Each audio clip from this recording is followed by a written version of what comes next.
I'm Harry Potter.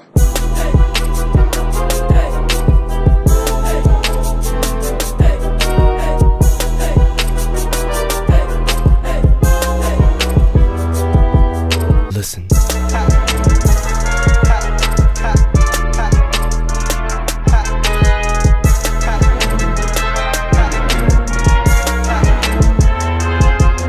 Listen.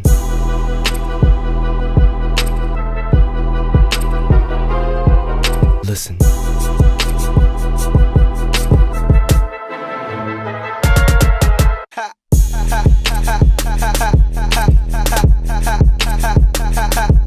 Listen.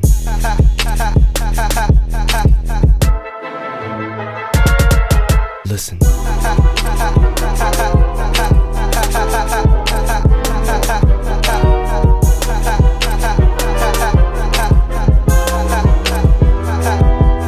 Listen.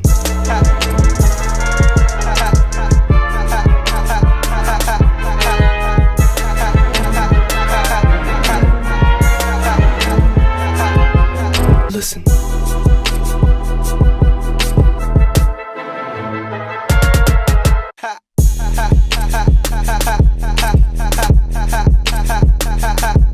Listen.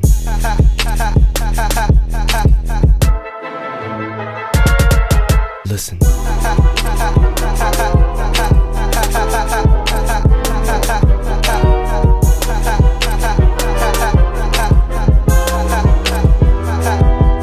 Listen.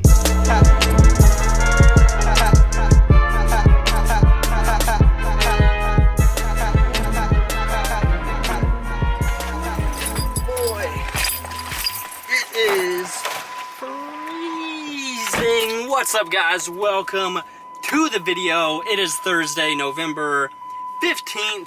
Just got done working out at my brand new gym here in Goshen. This is Eastlake Athletic Club, formerly Aries Fitness Club, and I love this place. It is huge. I know it's busy, a lot busier than what I've been used to, except for when I worked out in Florida, but this place is busy, but I kind of like that new atmosphere where there's more people around. I just feel a little bit more accountable with the weights that I'm doing. For instance, yesterday I was doing deadlifts, and I felt really good doing deadlifts for the first time in a few weeks. I had just been taking a little bit of time off to kind of give my back a bit of a break. I was feeling kind of sore, feeling just a little wore down, so gave myself a little bit of a break, and yesterday I went in there and had a really great deadlift session, and I feel like I did that because there were just more people around, a more competitive atmosphere, environment that just kind of made me perform better. I like that. I have tried a few different gyms since Lakeside closed down. I don't know if I put up a video since Lakeside closed down. Unfortunately, the place I've called home since 2009 actually closed their doors at the end of October. So I have been in kind of on a journey to find a new home gym. I tried Eastlake Athletic Club in Syracuse and Eastlake in Napanee. Eastlake is just, they're kind of taking over this northern Indiana region.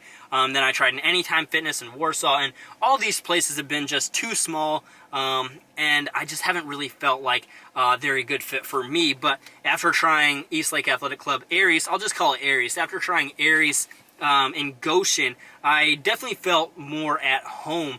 Even though it is very busy, which is a change of pace for me, I like it. I like that atmosphere. I like that environment.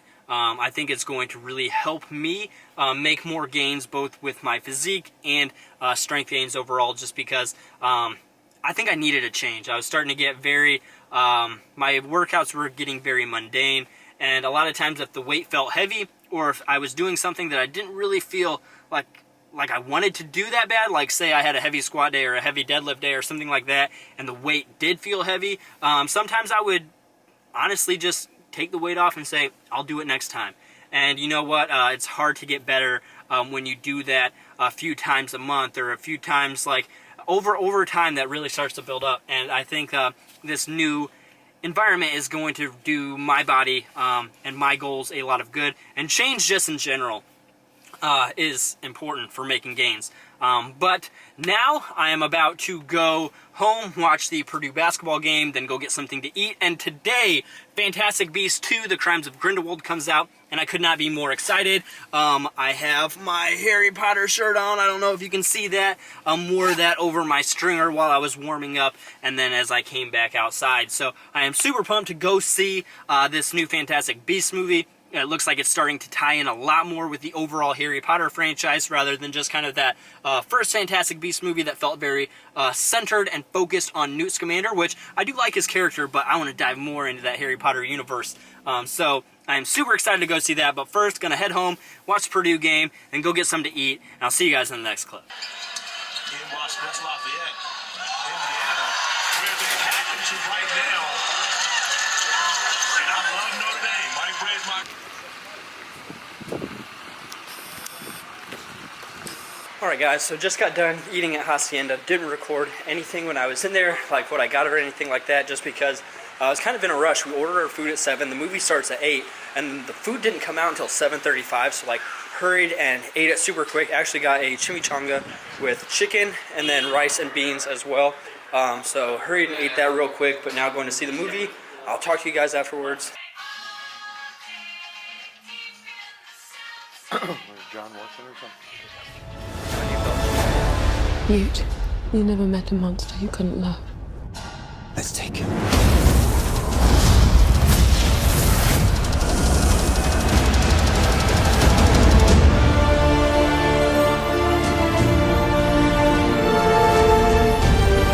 Alright guys, so just got home from seeing Fantastic Beasts 2, The Crimes of Grindelwald. I like saying it like that, Grindelwald. But went to go see Fantastic Beasts 2, and first and foremost, I want to kind of set and lay the groundwork for this review. I am a diehard Harry Potter fan when it comes to anything in the wizarding world, whether it is the books, the movies, the parks. I am there. I am all about it. I have, since day one, been a huge Harry Potter fan, and you throw anything in the wizarding world my way, and I am more than likely going to enjoy it. And when it comes to The Crimes of Grindelwald, it is in the wizarding world. When it comes to a lot of the different aspects of this movie, I still enjoyed it, but for the first time ever, I can honestly say I was bored. I was very bored watching this movie, and it actually kind of hurts to sit here and talk to you guys about that. It's almost like a therapy session because, seriously, it's never really happened before where I sit down and watch a movie in this universe that is so boring and messy and just doesn't have anything to really latch onto in terms of characters. In the first Fantastic Beasts, obviously you had Newt Scamander to really latch onto, and you had that group of four that was really lovable, and they had a fun dynamic back and forth. But in this movie, they kind of get split up a little bit, and you really don't have that dynamic of a group to have fun with. So you have to kind of latch on to different characters here and there. Newt Scamander, Eddie Redmayne, still does a good job of making that character lovable, and he's just so pure, and I really do love that character of Newt Scamander. However, he kind of gets lost in the shuffle because this movie does heavily revolve around the dynamic between Dumbledore and Grindelwald, and them kind of searching for certain things in this movie. And along the way, I feel like a lot of things kind of get muddied and lost and confusing at times. And yeah, so Dumbledore and Grindelwald, we'll talk about them real quick. Dumbledore, Jude Law, in my opinion, was the best thing in this movie, and we did not get enough of Jude Law as Dumbledore in this movie. But I will say, moving forward, I am very excited to see Jude Law play Dumbledore, just because I really loved his performance. He kind of captured the magic, captured the mystique and just the vibe of Dumbledore that we've kind of grown to love. I thought Jude Law did a fantastic job of that. My favorite part of the movie. However, there just wasn't enough of it. Johnny Depp is Grindelwald in this movie. As much as I really enjoyed Voldemort as a villain that was compelling and had purpose and things like that, when it comes to Grindelwald, it almost feels like he's just a bad guy. I don't find his character very compelling. It has nothing to do with the Johnny Depp performance either. A lot of times lately I've felt like Johnny Depp has been very blah. But when it comes to him playing Grindelwald, I just feel like the character is blah. I feel like that's a J.K. Rowling problem, not a Johnny Depp problem. And yeah, I think Johnny Depp did everything he needed to do with this character. It's just, I don't think the character was that compelling and didn't really have kind of like the purpose and the passion that a Voldemort did. But then when it comes to a lot of other things in this movie, you get, as a Harry Potter superfan, you gotta smile when you get all these different hints and name drops and things like that. You learn I don't want to get into spoilery stuff, but you kind of learn different things about the Lestrange family. You learn the origin of Nagini. You learn, you get like some of Nicholas Flamel in this movie. Like, you get all these different things that you've heard about, that you've read about, and seen on the big screen in prior Harry Potter films, and it kind of starts to tie things back together.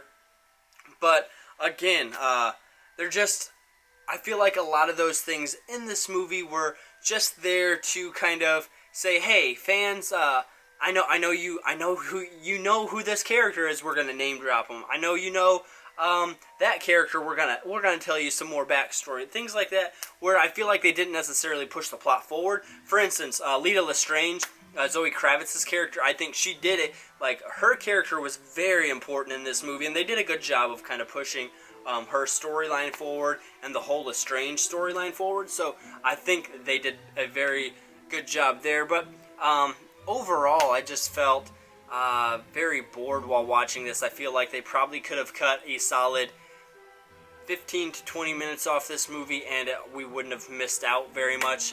Queenie, for instance, Queenie and Dan Fogel's character, I can't think of his name off the top of my head, but their relationship, their dynamic in the first Fantastic Beasts was one of my favorite parts of that movie. But this time around, it was kind of, I don't know, I could have done without it. I don't think I would have missed it at all if they would have just kind of left out that relationship dynamic in this movie. I feel the route that they were going with the kind of, I don't know, with where they're going in this Fantastic Beasts franchise, I just feel like that some of the fat they could have trimmed out was the Queenie and Dan Fogel relationship. But when it comes to movies being clear and blatant setups, like I feel like this one was, I don't know, it just, those types of movies have never sat very well with me unless it is a kind of Deathly Hallows Part 1 or something like that, where it is, obviously it's just a Part 1, but when this is The Crimes of Grindelwald, we need, like, this is its own movie. How Fantastic Beasts had a very clear beginning, middle, and end.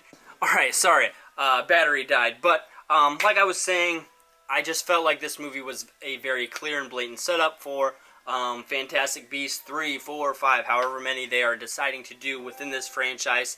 And I don't know. I think when it gets to the end of this Fantastic Beasts run, whether it's 3, 4, or 5 movies, I feel like we're going to look back at The Crimes of Grindelwald, and it's going to be that forgettable movie. Maybe not even forgettable, because there's a thing that happens in this movie that I think will be very, very important for this franchise moving forward. But overall, this is not probably going to be the movie that you go back and you want to rewatch over and over again, just because I feel like it drags a little bit, but I'm just kind of repeating myself at this point. Fantastic Beasts 2, The Crimes of Grindelwald, Didn't see too many crimes of Grindelwald in this movie, but what did you guys think? I've kind of talked to you guys, kind of blurted out, kind of word vomited everything that I can think of after getting home. I saw the movie. It ended about 30 minutes ago at this point, so just kind of trying to collect everything in my mind, kind of tell you guys what I thought of the movie. But have you seen Fantastic Beasts: Crimes of Grindelwald yet? What did you think? If you've seen it, keep the spoilers out of the comments, just because I know there's going to be people that haven't seen it yet. But what did you guys think of the movie if you've seen it? If you haven't seen it, are you excited to see it? Let me know down below. Let's talk about the Crimes of Grindelwald. But thanks so much for watching, guys. If you have not subscribed, go hit that red subscribe button. And if you like the video, make sure to give it a big thumbs up. Thanks again so much for watching, and I'll talk to you in the next one. Peace.